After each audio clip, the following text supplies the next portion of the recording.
What's going on, guys? Today's Down and Dirty. We're going to talk about how to most efficiently move a big freaking pile.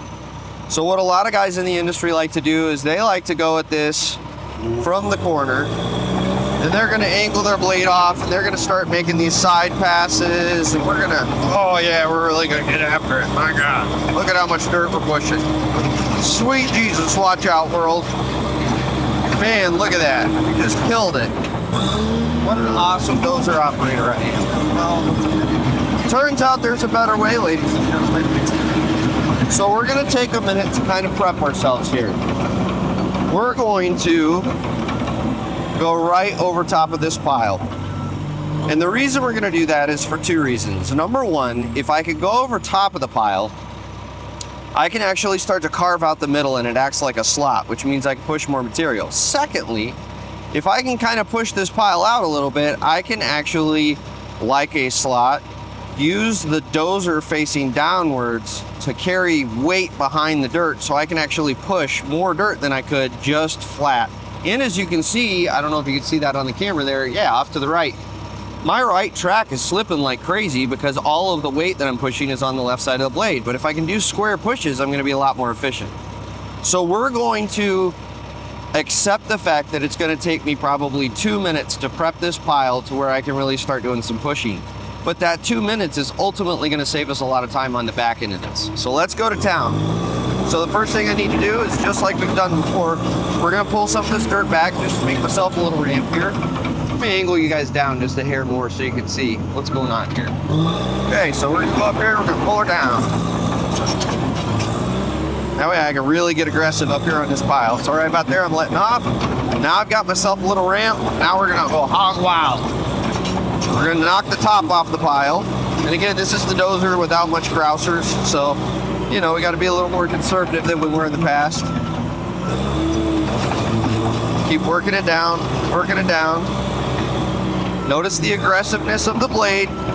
That's okay, we're not doing finish passes. We're trying to hog and push as much material as possible. Be real aggressive on that blade.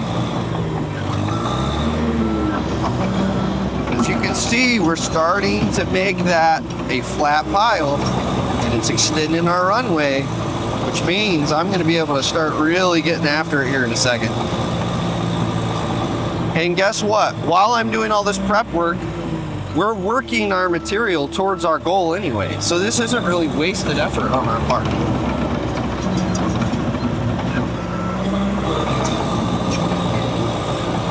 Look at here, look at here.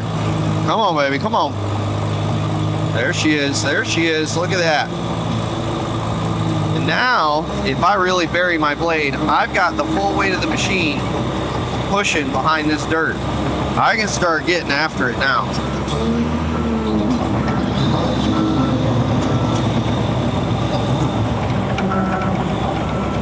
So we're gonna fall back. We're gonna, just like slot dozing, we're gonna bury that blade. Look at there. Look at how much dirt we can push now. Boom. I'm moving a lot more dirt than I would have had I just gone at the edges of that thing. So I'm not gonna make you guys watch me push the entire pile. You guys have the gist of it now. But essentially what we're gonna do is we're gonna work this middle slot all the way back. Just keep eating down and eating down. And then what you're gonna do is move over to the sides, and you can just shove the sides in because there's not that much material left. You're gonna be able to get pretty aggressive on those sides because it's not as compacted as it is out here in the middle. So you can really get aggressive when you just have to clean up the sides. I have easily cut the amount of time it's gonna take to shove this pile in half because I took, I don't know, what was that, a minute and a half to prep my pile? And now I'm able to get after it with full blades, full pushes, and I'm pushing more because I'm pushing downhill, and I've created a slot for myself. So that's all I got for you today. You guys enjoy yourselves. We'll catch you on the next Down and Dirty.